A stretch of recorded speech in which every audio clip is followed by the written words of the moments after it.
There's still a stigma with veterans and mental health. It needs to be talked about. You're not coming back who you were before. He saw some things that none of us should have seen. Their relationships have been so fractured. That changes anybody. I don't care who you are. You come back and you start having these dreams, you just start thinking about the stuff you went through over there. And Without hope, we die. It's hard to talk about mental health. Most of the time, we don't talk about it at all. Not ours, not yours. Sometimes we talk about the mental health of our military service members, but rarely is it in a way that helps. You hear about it when it's too late, when they've lost everything, when they're on the streets, when they're lost to mental illness or worse. That's what we want to change here. As big an issue as mental health is with all of us, it's an even bigger issue for our military because we put them there. We sent them to the war zone. And when they come back, they're never the same. Well, there's still a stigma with veterans and mental health, with the military and mental health, and mental health in general. For post 9/11, there was a lot of effort to address the possibility of PTSD or post-traumatic stress, less about PTSD, more about post-traumatic stress and circumventing that, mitigating that downrange, having psychologists be more a part of particular branches, and trying to head that off. Dr. Jo Sornborger runs Operation Mend, a 3-week residential program for veterans struggling with injuries, both mental and physical. She's dealt with the hidden injuries of military service, post-traumatic stress, military sexual trauma for years. It's part of a program developed with the Wounded Warrior Project, and it appears to work. Sornborger says veterans who come out of the program have fewer symptoms and feel better about their treatment and their future.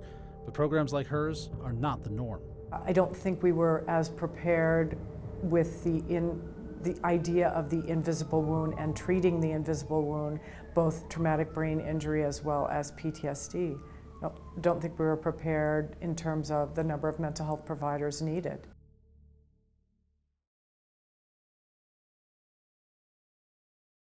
Jeff Osterhout was a U.S. Army Ranger, Special Forces medic, multiple deployments, on track to be the best of the best. Then it all collapsed.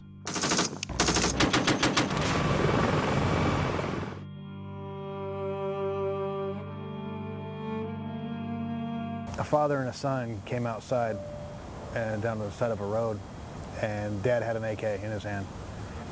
Well, then Dad raises his AK up, and I ended up killing his dad. Then the kid starts reaching down, and I remember telling myself, don't do it, don't do it. And the kid grabs the gun. I'm like, don't point it. And the kid starts to raise it up, and I shot him and killed him. Now, Jeff knows it was him or them. He knows that if he hadn't taken that shot, it would have meant the lives of him or his team. And that doesn't really matter to him. A lot of that resulted in me self-medicating. I ended up getting kicked out for drug use.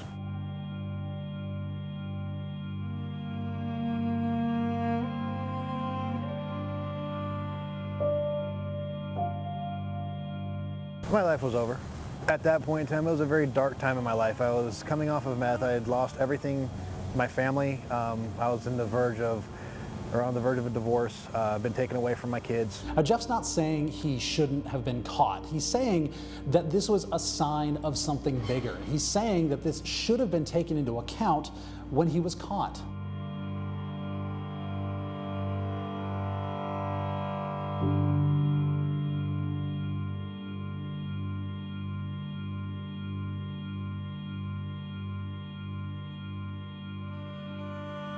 And there are points of times where she wasn't charging me. There are points of times where she was charging me reduced rates, especially when I was paying out of my own pocket. In all honesty, she lost money treating me. But because of her compassion for soldiers and because of her desire to want to help us, she kept seeing me for 22 months straight. He has a lot of potential. I mean, he's articulate. He can really go far. But an employer is going to look at his less than honorable discharge and think, maybe I don't want to hire this guy.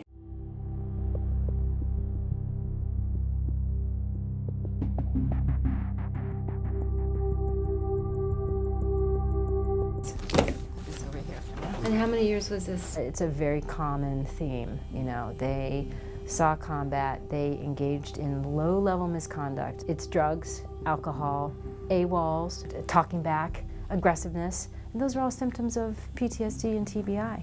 In 2014, former Defense Secretary Chuck Hagel issued a memo saying those discharge review boards should err on the side of veterans with PTSD in those hearings. But Christine says that's not happening. We file that exact case, Vietnam vet, and they spend a page and a half. They don't even address any of our arguments.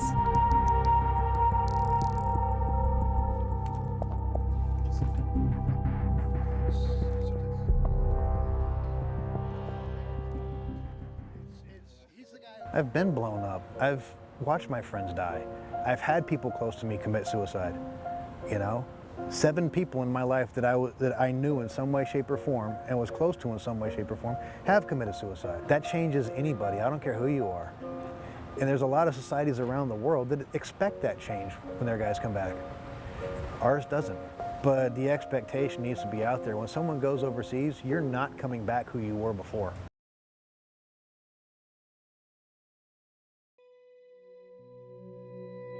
When I came back from Iraq, everything just was completely different. I mean, the way I thought, the way I responded to anybody who told me something I disliked.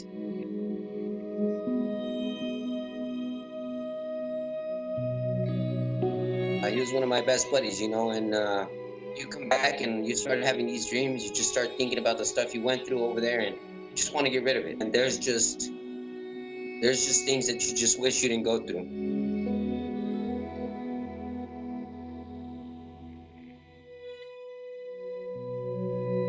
That's pretty much our habit. That's pretty much, instead of going to the gym, that's pretty much all we do is just drink. You start finding the drug of choice, you start finding the drink of choice, and that's when everything starts going downhill. And then when you want to get out from the bottom of the barrel, there's nobody to help you. Manny has never been diagnosed with PTSD. He has no access to VA health care and says he can't afford a private psychologist. Without proof, he can't appeal his discharge.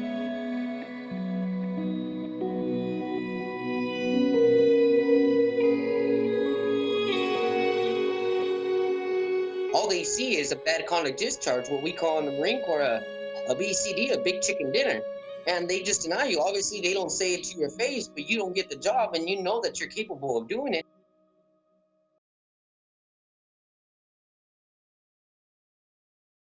He saw some things that none of us should have seen. Joel over in Iraq. When Joel McNeil came back, he had post-traumatic stress disorder. His mom, Wendy Shackley, says everyone knew it, even the military. They medicated him, trained him, sent him back over. When he came back for good, Wendy says Joel was a shell of his old self. He was drinking, lost his family, was withdrawn. In 2014, Joel swallowed a bottle of sleeping pills and killed himself. Joel is one of thousands of veterans who've taken their own lives. You've heard the number, 22 every day across the 50 states. And almost every day, one of those is in Arizona. It's something alarming. It's clearly an issue and a problem in Arizona. The ASU Center for Violence Prevention is studying veteran suicides. They found veteran suicide rates are higher here than most of the country, and female veterans were twice as likely to kill themselves. That was a surprising finding. We don't have an explanation for that at this point, but it's definitely something where we intend to investigate a little further. But there's a little good news. The study found lower suicide rates in the communities around Arizona's military bases. They think it's because of a growing network of help for veterans. This is what we need here. We need the community to all come together collectively. And that's what Wendy has done, formed a group called The Ripple Effect. She thinks if she can help one veteran and that veteran helps another, she can make a difference, one at a time. Our warriors are war fighters, so they are in an environment, we're in an environment and circumstances that they were trained to be in. One of the things about being a warrior is that you have the ability to compartmentalize. So you can compartmentalize your post-traumatic stress symptoms, and but that only lasts for so long.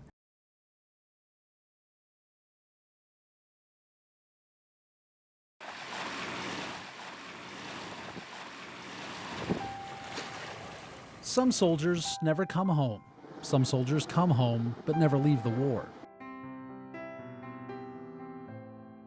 Bright, vivacious, gregarious, just very intelligent. He literally, when he was younger, would give the shirt off his back to friends who didn't have what he had. Daniel Somers enlisted in the California National Guard in 2003. Assigned to military intelligence, he wanted to make a difference.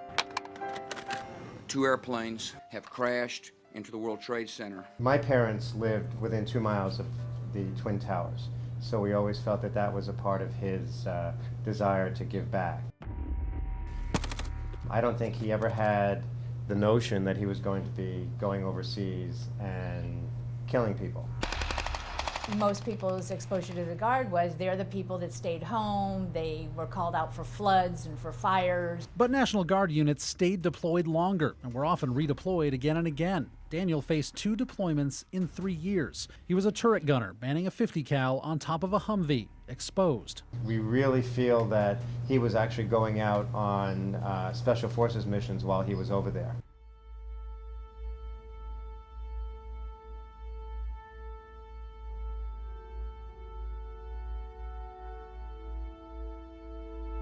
When he came back the second time after being over there for about 9 months. And that's when we really saw tremendous changes in him.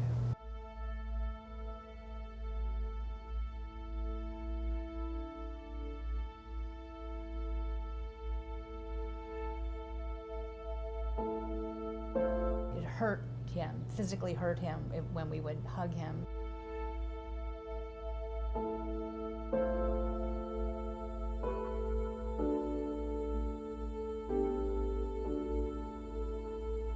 That he spent 2 hours on the phone with his captain, basically pleading not to go back. At that point, the unit should have started some kind of medical disability for him.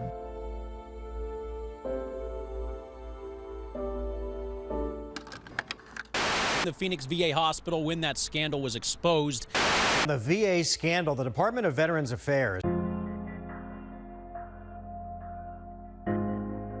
Your feeling is the VA's been around for a long time and they know what they should be doing, and Daniel was going there. So the presumption is that he was going to get better.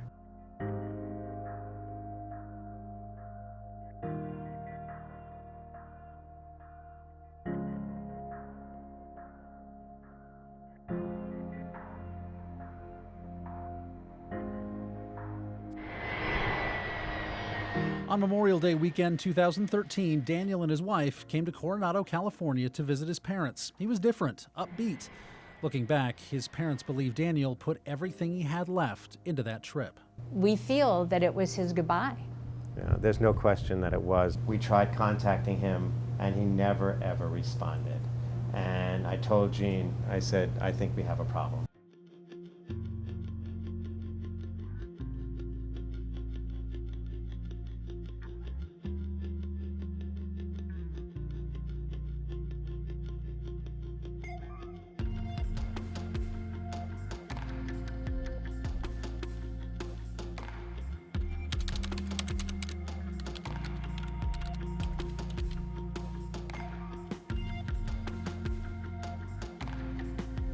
And we thought he had put into words probably how so many of those people felt, that we felt we would be remiss if we did not do it.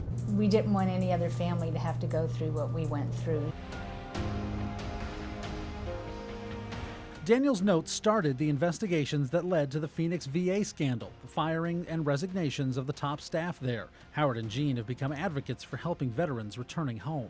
And when the DOD starts gearing up, you need to start giving money to the VA so that they can start gearing up, because there is no way they were prepared for these guys coming back. It was carried during a combat operation in northern Iraq. Some days are better than others. Howard and Jean still struggle with Daniel's death, wondering if there was something they or anyone else could have done, but hoping his letter, his story, will at least help others like him.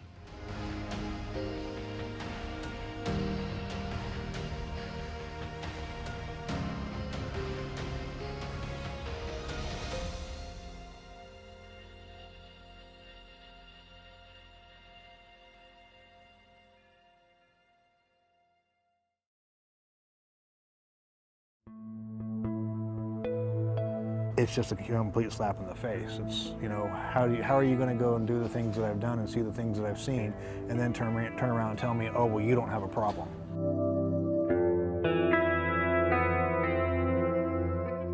2014 I was homeless, 2018 I'm a homeowner. I'm in school, in nursing school now. I'm a paramedic working at one of the local ERs here, actually the busiest emergency room here in town. Just recently passed my flight medic examination, went through and started my own business, teaching first aid and CPR.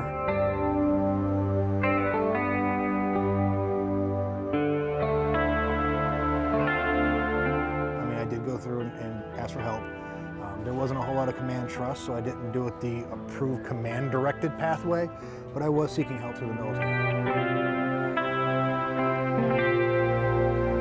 They're doing what insurance companies do, is deny, and then if you come back, then maybe they'll give you some more consideration. This case in particular is one of the best cases you could possibly bring. So I think really it just goes to show that they're just overwhelmed with the cases. They're not even reading the briefs or looking at the evidence. Really, it's going to be Jeff, and he's going to be standing for questions before the board. And so it'll just be a really good chance to get some face-to-face interaction and really hear from the board personally. If I'm sitting in front of somebody explaining, you know what, this is what happened, this is what I went through. This is why these events have haunted me my entire life, you know, since they've happened. It's a lot harder at that point in time to sit there and say, oh, well, yeah, we're just going to deny you.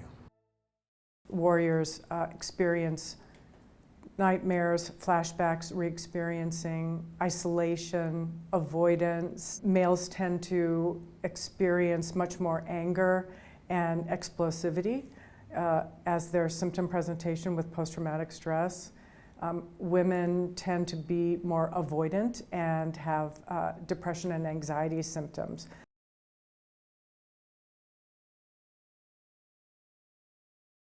An Air Force technician, an Army medic, a combat medic, all struggling to overcome trauma. It was my sergeant, my staff NCO, and my first sergeant, and they brutally assaulted me in the woods, and it lasted for hours. I was date raped by like 4 different people. They use their power, they use their seniority, and they just take you down. That era, you were more or less just better off to shut up and deal with it. Dealing with it meant drugs, alcohol, hospital stays. I think I'm just going to end my life. I'm just going to forget it. I've had enough. Multiple suicide attempts. I have constant suicidal thoughts. They never go away, but I can keep them down. For decades, it never meant talking about it. Who was I supposed to report this to? It was my chain of command that raped me. I didn't talk about it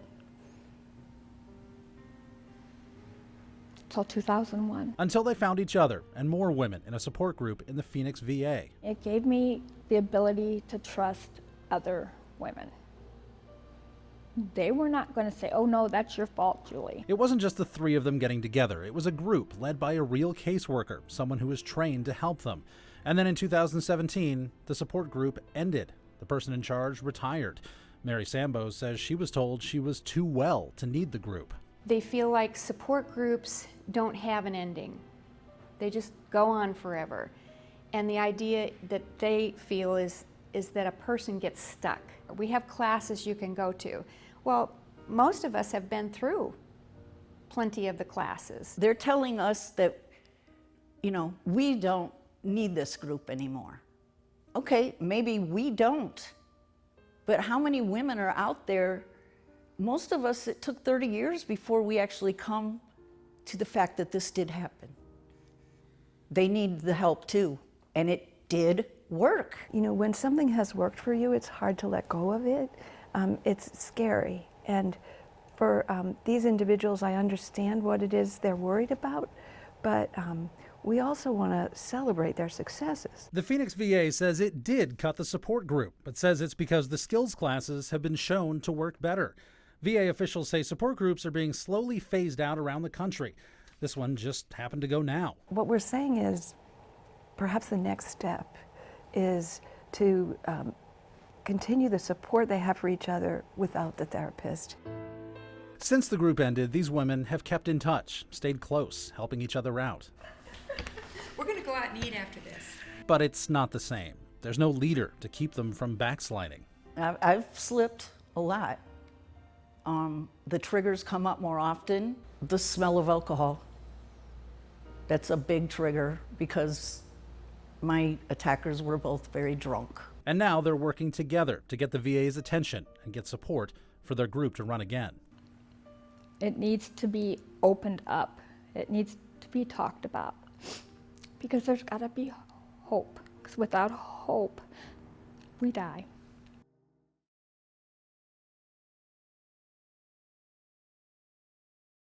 Warriors take about 10 to 12 years to seek treatment.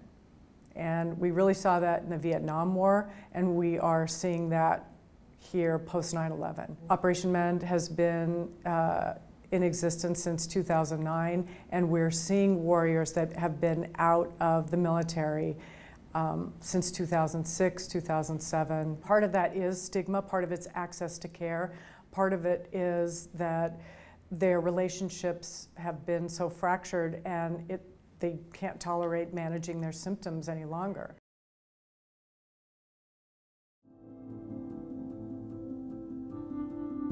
Maybe just say, I mean, do you feel comfortable saying that? I recognize my choice was, you could say that, it was wrong. Let's say... I realized I needed help for everything I was going through. For everything. This is Jeff's life, mostly the bad parts, laid out for the review board. It's like a parole hearing to show that he's not a bad person, that he made mistakes. So let's talk about the pain. Sorry. Jeff has had more than his share of pain. A fellow soldier raped Jeff's first wife while Jeff was on a training mission. A few weeks later, she locked herself in the bedroom and shot herself. I will never forget scrubbing my wife's blood off the bathroom floor. Jeff's second wife was addicted to meth. Soon, so was he. He was caught on base with an unregistered gun and a detox kit to beat the drug test he was convinced was coming. Jeff was given a general discharge, not an honorable one. He can still get some VA benefits, not all, and he says he can't adopt his stepdaughter because of it. He had a dark period, but he's dedicated the rest of his life to helping other people, and I think that needs to be recognized. Chris Goldsmith has been the driving force to upgrade discharges like Jeff's. Chris tried to kill himself when he was in the Army and was kicked out for it. I think you should explicitly talk about that. Now he's helping other vets like Jeff. This is a bunch of vets helping vets. You know, I think that the board is going to recognize that. Just kind of got a little bit of the pre-meeting jitters, that's all. It'll go away the minute I start answering questions, though.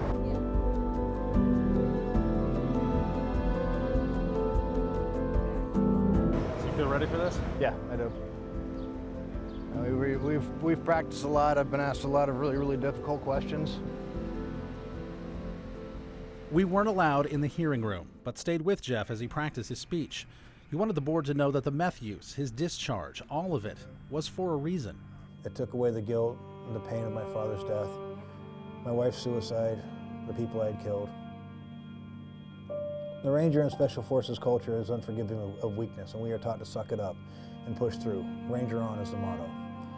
I understand that this is no excuse, but it's important to me that you understand where I was coming from at the time. As you know, seeking mental health and special operations is not promoted nor encouraged. Within 2 weeks of arriving to Iraq, I was shot in the shoulder and took grenade shrapnel in my leg. I watched some of my friends and teammates die in front of me. On one occasion, I was forced to kill a man and a young boy because they refused to drop their weapon that was pointed at me and my teammates. I have now been sober for over 5 years and continue to strive for excellence in my personal and my professional life. Upgrading my discharge to honorable would mean more to me than you can imagine. Thank you for hearing my case, and I look forward to your questions.